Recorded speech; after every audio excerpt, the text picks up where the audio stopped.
Olha, hoje vamos falar de um assunto sério que é fibromialgia. Doutor André Manzano, que é médico especialista no combate à dor, está com a gente. Seja bem-vindo, como vai?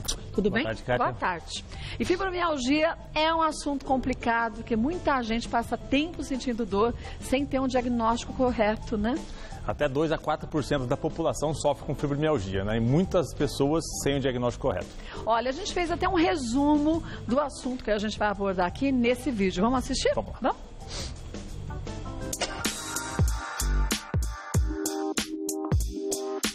A fibromialgia é uma doença em que o paciente sente dores por longos períodos nos músculos, nas articulações, tendões e em outros tecidos. Segundo estatísticas, 2 a 8% da população adulta sofre com fibromialgia. Além disso, a doença é mais frequente no sexo feminino. Mais da metade dos casos são diagnosticados em mulheres. Geralmente, os pacientes descobrem a doença entre 34 e 57 anos. Quer saber mais sobre as causas, sintomas e tratamento da fibromialgia? Então fique ligado agora no Mulheres. A fibromialgia, a pessoa pode sentir dores, ora numa articulação, ora numa articulação completamente contrária da inicial. É uma dor que parece que se movimenta, doutor? Usualmente são dores que nós falamos generalizadas, né? São dores em vários pontos do corpo. Às vezes a dor migra, vai de um lugar para o outro, mas muitas vezes sente ao mesmo tempo em diversas regiões do corpo. A gente tem aqui uma imagem, vou pedir para os meninos colocarem para a gente. Aquela imagem que você me falou agora, Elcimar, isso? De algumas regiões que são as regiões que se concentram no maior número de pessoas com dores? Exatamente, e esses são o que o Colégio Americano de Reumatologia chama de tender points, são os pontos dolorosos. Então, quando o médico examina nesses pontos, o paciente tem muita dor à palpação dessas regiões, né? Tão sensível assim? Muito sensível, basta uma pressãozinha leve aqui e o paciente sente dor. Na verdade, compromete as pernas, os braços, o tronco, pescoço, o corpo cabeça, todo. o corpo todo. E são dores pulsantes, são dores diferentes dessas que a gente sente normalmente? Usualmente são dores contínuas, uma dor tipo peso, uma dor muscular que o paciente refere.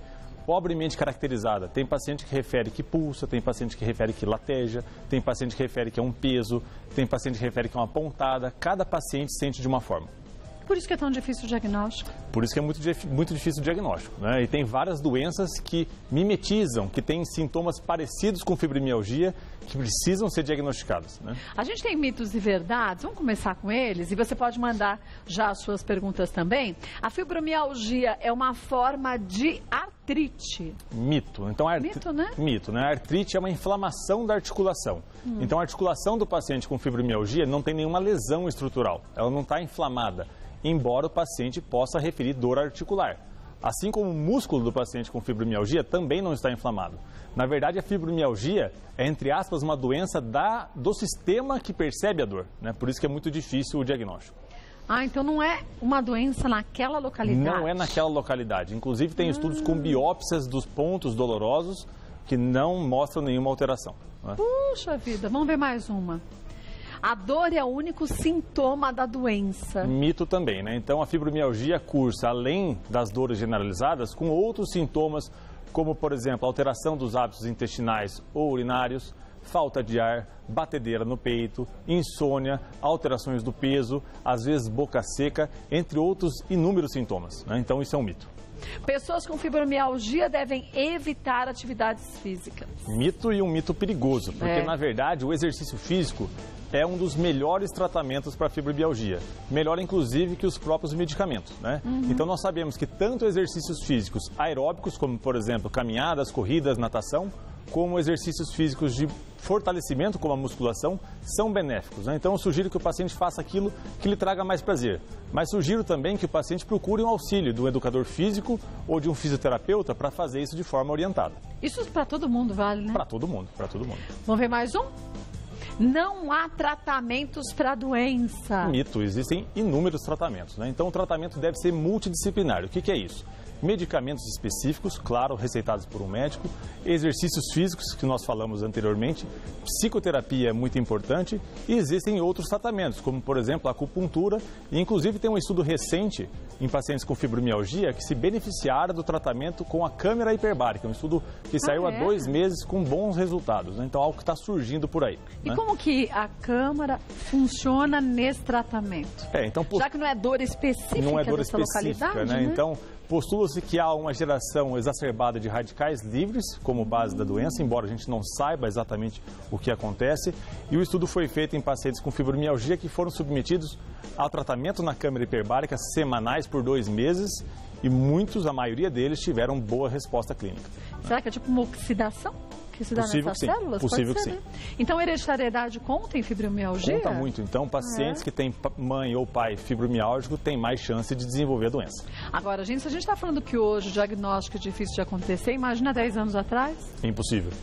As pessoas eram diagnosticadas e medicadas com medicamentos errados para outras doenças, né? Há 10 anos até o diagnóstico era feito, né? Os primeiros critérios de fibromialgia são de 1990, mas antes disso, muitos pacientes passavam despercebidos mesmo. Mas quando a gente fala de um país tão grande como o nosso, a gente tem várias realidades dentro de um país só, dentro do mesmo Brasil, né?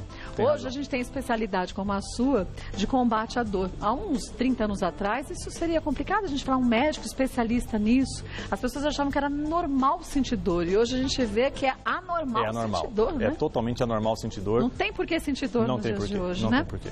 Vamos ver mais um? Existem doenças que podem se parecer com a fibromialgia.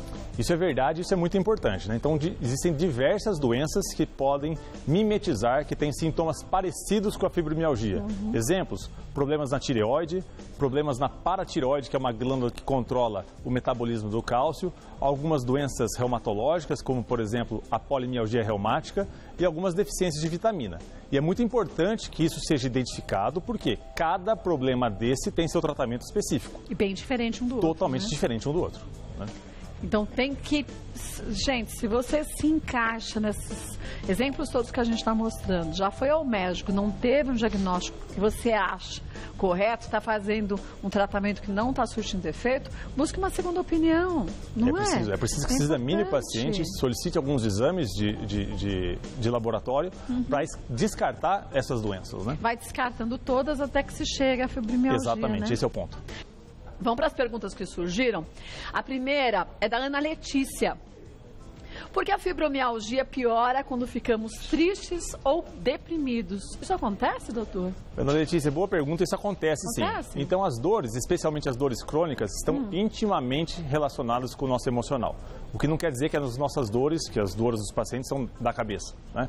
Então, tem um estudo muito interessante que ele mediu a atividade elétrica da musculatura que estava doendo, certo? E ele pediu para esses voluntários contarem de 0 até 100 e mediu essa eletricidade, essa corrente elétrica que permaneceu inalterada.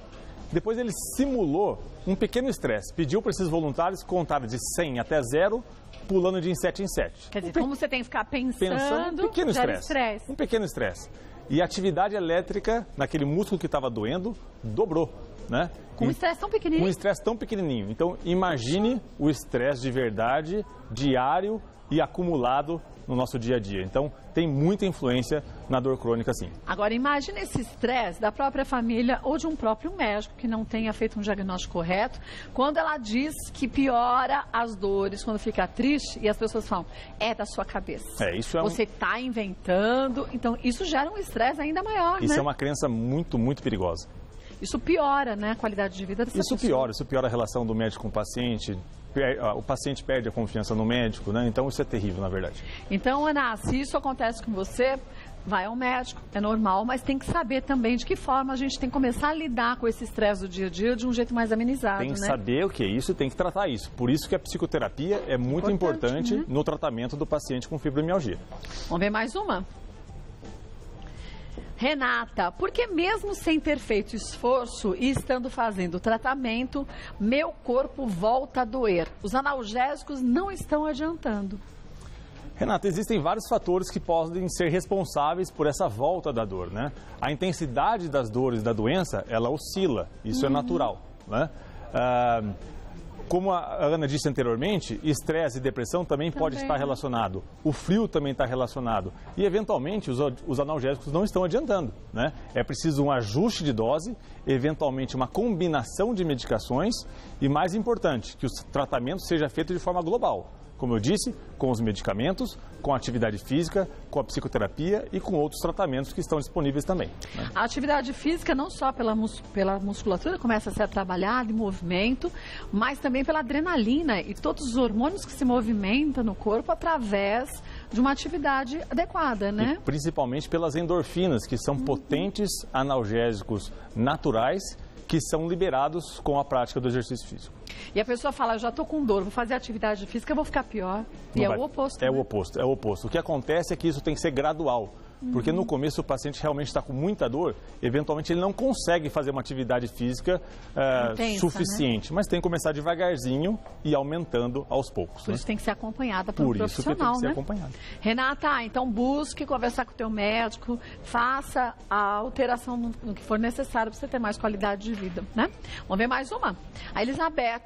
Minha mãe tem 42 anos e tem crises fortíssimas. Ouvi dizer que a acupuntura pode ser associada a outros tratamentos para diminuir a dor. Ela realmente adianta? Elizabeth, sim, a acupuntura já está cientificamente comprovado que adianta. Para fibromialgia, os estudos mostram que a acupuntura, que nós chamamos de eletroacupuntura, é a melhor acupuntura para esse tipo de paciente. Adianta sim, é um bom tratamento. Tem que buscar também um profissional qualificado para acupuntura, né? Com toda certeza, né? Porque parece que é uma coisa simples. É só colocar uma agulha num ponto. Tem a profundidade certa para as pessoas acima do peso também, o material correto. A técnica certa, o ponto correto, né? Como toda profissão, existem os bons profissionais, os medíocres e os ruins, né? Então tem que achar um bom profissional. Um bom profissional. Converse bastante com o médico, gente, isso em qualquer momento, até antes de você receber um diagnóstico. Às vezes a gente se sente meio mal, né, de fazer algumas perguntas, porque acha que o médico vai achar que a gente é tola, e aí a gente deixa de falar algo importante para que a gente consiga fazer a nossa parte, que é primordial no tratamento, seja da doença que for, né, doutor? Vou passar os contatos do doutor André Manzano. Qualquer dúvida que você tenha, você pode acessar o site, que é o www.doutorandremanzano.com.br. Doutor André Manzano é especialista em combate à dor. Se você quiser sugerir algum tema, fique à vontade, ele retorna ao programa e a gente fala um pouco mais desse assunto tão importante para você. Qualidade de vida é tudo, né? É tudo. Obrigada, viu? Obrigado, Parabéns Kátia. pelo trabalho. Obrigado, querido. Você viu quanto que a gente aprendeu?